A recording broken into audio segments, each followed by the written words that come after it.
السلام علیکم ورحمۃ اللہ۔ جی محترم بھائی نے لکھا جی سوال ہے کہ ایک پرندہ ہے جس کو گھر میں رکھنے سے تعویذ ٹونے وغیرہ کا اثر ختم ہو جاتا ہے، کیونکہ آج کل معاشرے میں حسد بڑھ گیا ہے، تو اس کے لیے یہ سب ہو رہا ہے، تو قرآن یا حدیث میں سے یہ بتائیں کہ وہ پرندہ گھر میں رکھنا شرک ہوگا یا جائز ہوگا؟ جی محترم بھائی، گھر میں پرندے وغیرہ اس وجہ سے رکھنا کہ تعویذ اور ٹونے شونے جو ہیں ان کا اثر ختم ہو جائے، تو بھائی یہ کوئی درست عمل نہیں ہے، یہ درست عمل نہیں ہے۔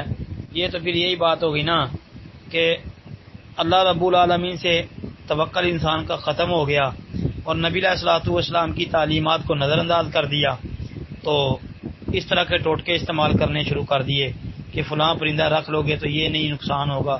یہ تو بھائی صحیح نہیں ہے۔ ہاں چاہیے تو یہ ہے کہ اللہ رب العالمین پر بھروسہ رکھیں، اللہ سے دعائیں التجائیں کریں، اور نبی علیہ الصلوۃ والسلام نے جو اذکار اور دعائیں بتائی ہیں ان کو اپنی زندگی کا حصہ بنا لیں، ان کو پڑھنا شروع کر دیں۔ اللہ کے فضل و رحمت سے جو ہے کوئی بھی شیطانی اثر جو ہے، کوئی شیطانی حملہ جو ہے وہ نقصان نہیں پہنچا سکے گا۔